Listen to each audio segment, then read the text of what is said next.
Halo guys, kembali lagi di cerita kita guys. Ceritanya kita dan kali ini agak berbeda aja guys ya. Soalnya nggak tahu nih harus berbicara tentang apa ya guys ya. Yang paling meresahkan sekarang itu di Indonesia ya tentang korupsi 300 triliun. Jadi banyak yang ingin korupsi ya, asalkan mendapatkan uang triliunan rupiah guys. Dan salah satu lagi yaitu adalah PPN guys. Apa itu PPN? Jadi PPN itu adalah pajak pertambahan nilai ya guys ya. Jadi PPN itu merupakan pajak atas pajak atas konsumsi barang dan jasa di dalam daerah pabean yang dikenakan secara bertingkat dalam setiap jalur produksi dan distribusinya ya guys ya. Jadi itulah pajak guys atau PPN. Jadi PPN itu adalah pajak pertambahan nilai guys ya. Jadi PPN itu dikenakan minimal berapa sih guys ya? Kalau kemarin sih eh, ada bahwa yang di atas 10 juta tidak akan dikenakan pajak gitu ya guys ya. Jadi kalau misalnya PPN siapa sih yang dikenakan minimal berapa sih PPN tersebut gitu ya guys ya. Jadi belanja barang yang nilainya atau harganya di bawah 2 juta hanya dikenakan PPN. Sedangkan belanja barang yang nilainya di atas 2 juta,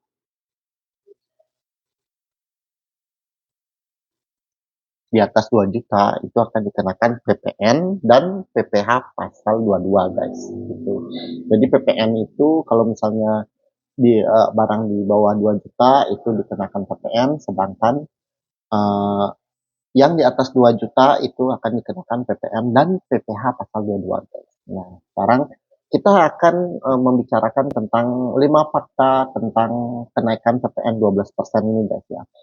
Jadi pemerintah itu bersikukuh guys untuk menaikkan tarif pajak pertumbuhan nilai atau PPN guys. Dan dari dulunya adalah 11%, sekarang menjadi 12% dan akan dimulai guys dari tanggal 1 Januari 2025 guys.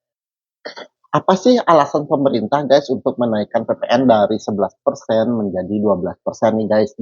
Ingat guys, kenaikan 12% ini akan dimulai dari 1 Januari 2025. Jadi kita sudah dikasih hadiah ya guys ya oleh pemerintah guys. Jadi dalihnya itu adalah kenaikan ini menjadi amanat undang-undang guys nomor 7 tahun 2021 tentang harmonisasi peraturan perpajakan atau undang-undang HPP guys. Jadi ini karena amanat undang-undang guys nomor 7 tahun 2021 tentang harmonisasi perpajakan peraturan perpajakan atau undang-undang HPP guys.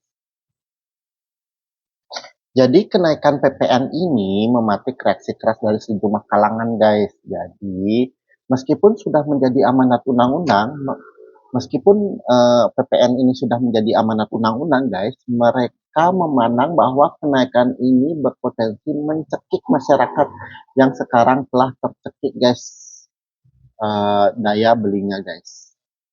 Jadi berikut 5 fakta kenaikan PPN 12% mulai dari 1 Januari 2025 guys.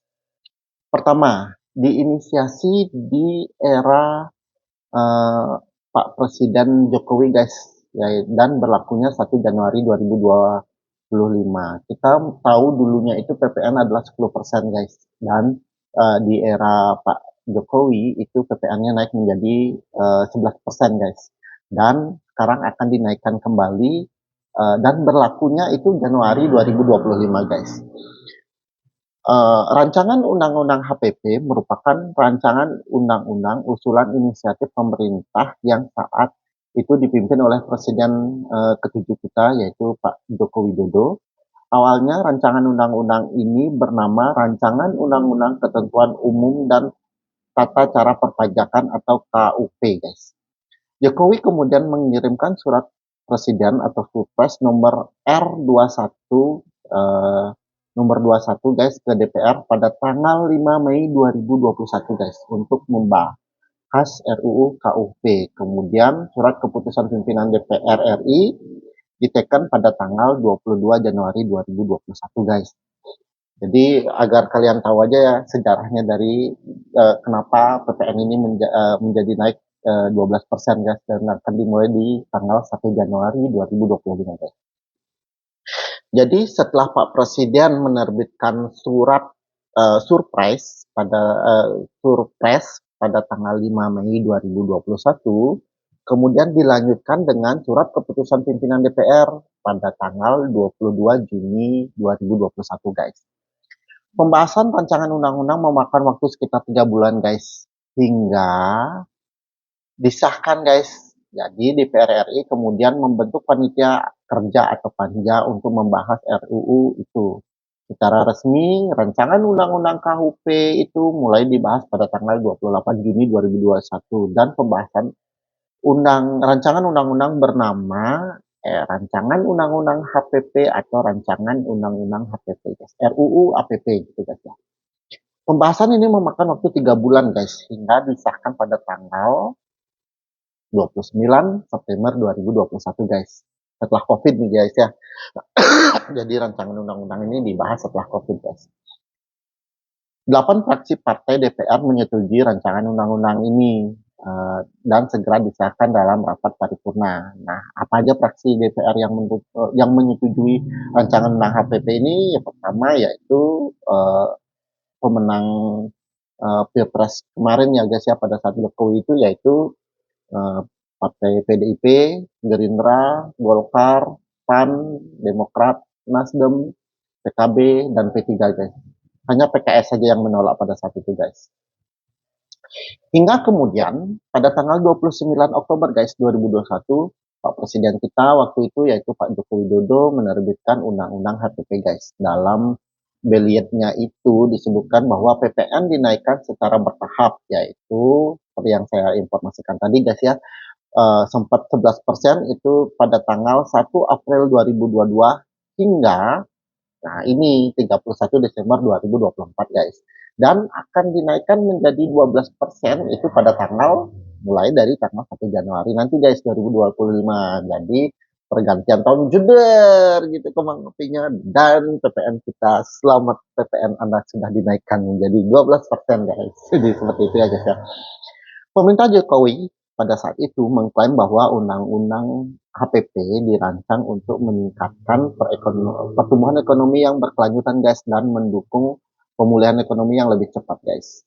Oleh karenanya diperlukan strategi konsolidasi fiskal guys ya, yang fokus pada perbaikan defisit anggaran dan peningkatan rasio pajak guys. Jadi untuk memperbaiki defisit anggarannya karena pembangunan yang begitu masif guys. Jadi kita perlu dana yang lebih besar kembali guys, dan peningkatan rasio pajak guys. Jadi peningkatan APBN-nya kita itu semuanya berasal dari pajak ya guys ya, rasio pajak itu.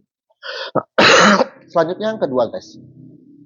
Yang kedua itu berlaku ke semua barang yang selama ini dikenakan PPN guys. Jadi DJP atau Direktorat Jenderal Pajak guys, atau Kementerian Keuangan atau Kemenkeu memastikan tarif pajak 12% yang mulai berlaku tahun depan tak hanya dikenakan terhadap barang mewah guys, tapi juga terhadap barang-barang yang selama ini dikenakan tarif PPN guys. Jadi padahal semula kenaikan PPN ini disebut-sebut oleh pemerintah bersifat selektif guys, dan hanya menyasar barang dan jasa yang kategorinya mewah dan premium. Kenaikan tarif PPN dari 11% menjadi 12% ini guys berlaku untuk seluruh barang dan jasa guys yang selama ini dikenakan tarif 11%. Begitu kata Direktorat Jenderal Pajak guys ya. Seperti itu guys. Nah, artinya apa ini artinya guys? Bahwa kenaikan PPN 12% ini akan berlaku untuk barang dan jasa yang biasa dibeli oleh masyarakat.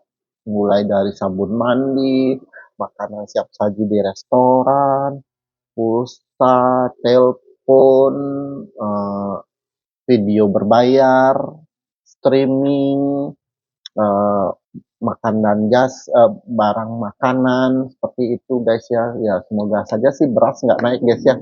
Kalau beras naik ya kita makan apa ya guys ya. Apalagi tanah sekarang sudah semakin menyempit guys ya. Investor-investor pun semakin merajalela gitu. Mungkin itu juga sebagai sasaran dari pemerintah ya guys ya.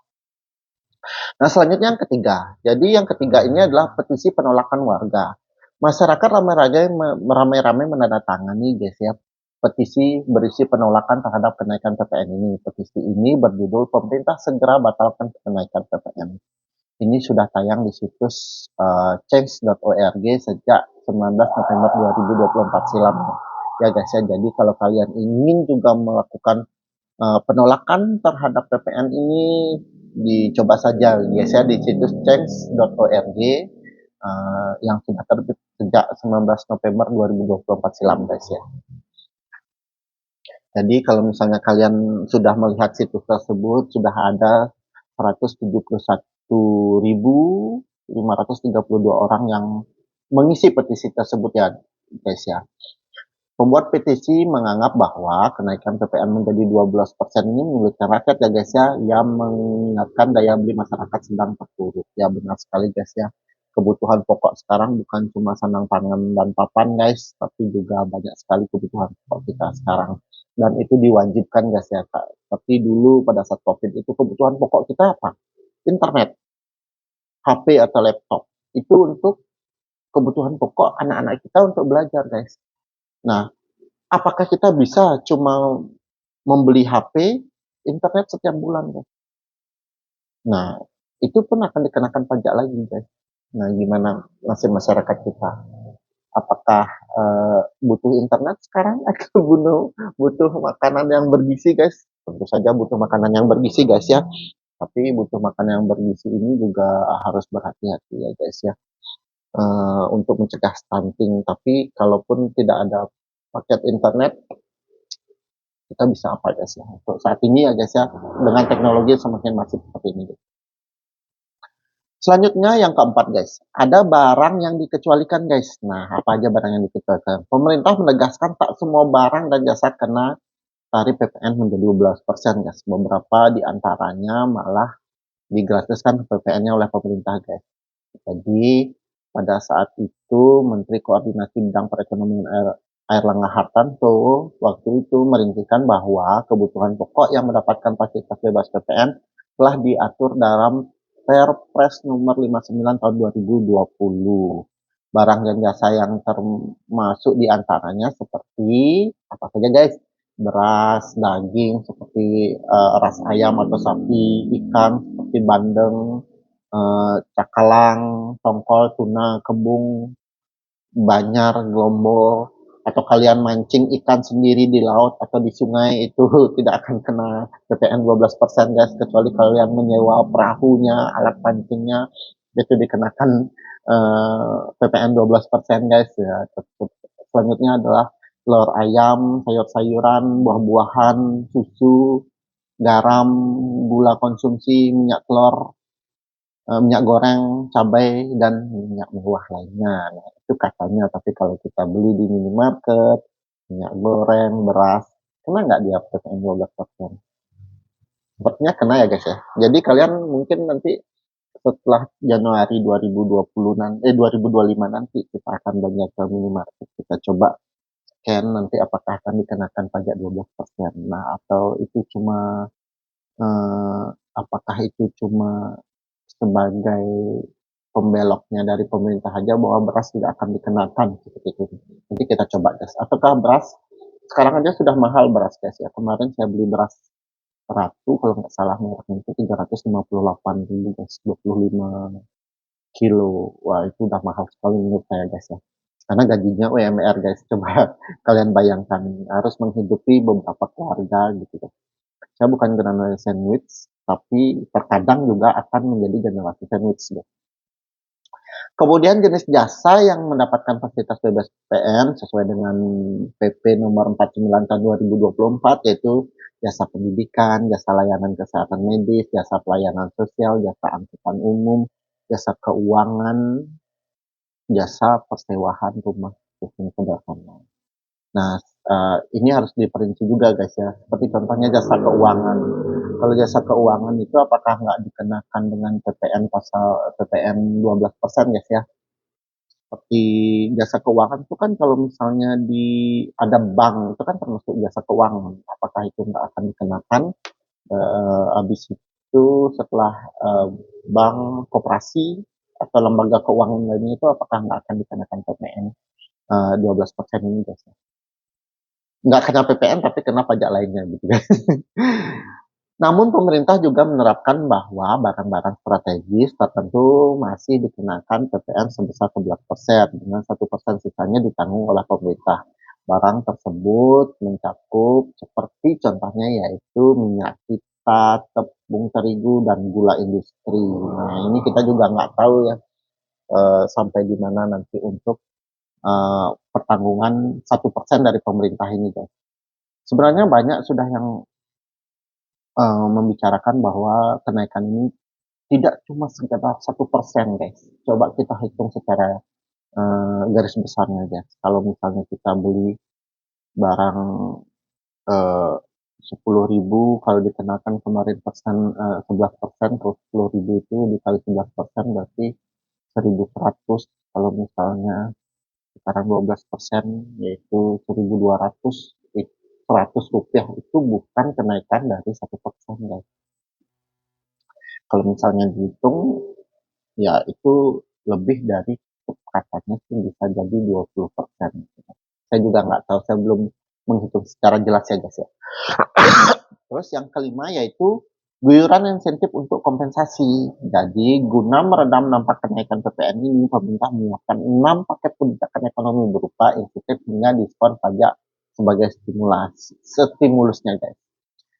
Seperti yang dikatakan oleh Menteri Keuangannya kita, yaitu Sri Mulyani, menjelaskan bahwa kebijakan stimulus ini didesain untuk merespon guncangan ekonomi yang dialami dalam negeri. Salah satunya yaitu terkait pelemahan daya beli masyarakat kelas menengah hingga ke bawah. Guys. Adapun paket simulasi tersebut diberikan kepada 6 sektor produktif seperti sektor rumah tangga yang mendapatkan bantuan pangan hingga diskon listrik 50%. Nah, diskon listrik ini nanti kita coba cek dulu juga guys ya, apakah token listrik kita naik gitu ya guys ya. Mungkin yang dapat diskon itu mungkin yang 9.900 ya, yang 900 untuk listriknya. Jadi di atas 900 itu nggak akan dapat diskon gitu guys. Selanjutnya sektor pekerja akan mendapatkan kemudahan akses kehilangan pekerjaan guys, bagi mereka yang mengalami keputusan hubungan kerja atau PHK. Jadi kita coba lihat kemarin, saya aja yang mengurus JKP itu agak susah guys ya, karena kita juga harus mendaftar guys di dinas sosial ya guys ya.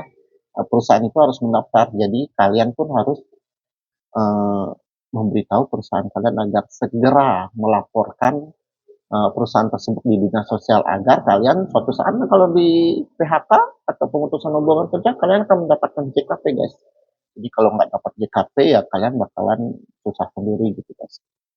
Lalu sektor selanjutnya itu sektor UMKM guys, diberikan perpanjangan periode pemanfaatan pajak penghasilan final yaitu 0,5% dari omset hingga tahun 2025. Berikutnya industri padat karya di mana pekerja dengan gaji di bawah 10 juta diberikan insentif PPh pasal 21. Lebih lanjut, sektor mobil listrik, hybrid diberikan insentif hingga sektor perumahan diberikan PPN PDP pembelian rumah guys.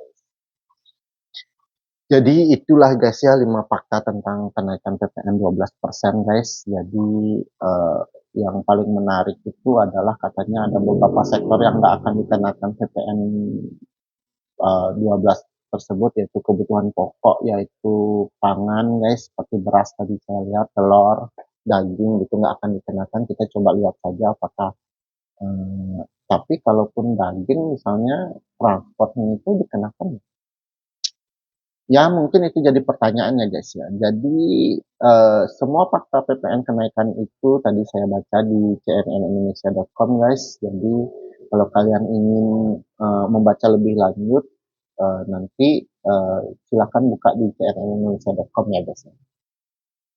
Jadi sekian dulu untuk 5 fakta menarik tentang kenaikan PPN 12% kali ini guys. Jadi semoga kita bisa hidup lebih merdeka gitu ya guys ya. Sekarang sudah banyak sekali potongan-potongan yang diberikan oleh pemerintah, katanya gitu guys ya, tapi apakah itu sebuah kenyataan atau sebuah pernyataan aja kita juga nggak tahu guys, dan kita pun mesti melek sekarang tentang hal tersebut guys. Jadi dulunya mungkin kita makannya sepiring habis, sekarang mungkin kita cuma bisa makan cuma setengah piring gitu guys. Dan itu salah satu cara agar kita menghemat dan diet guys. Jadi sekian dulu ya guys ya untuk cerita kali ini. Semoga berikut-berikutnya saya pun mendapatkan berita yang bagus-bagus gitu. Dan sampai jumpa kembali. See you. Terima kasih.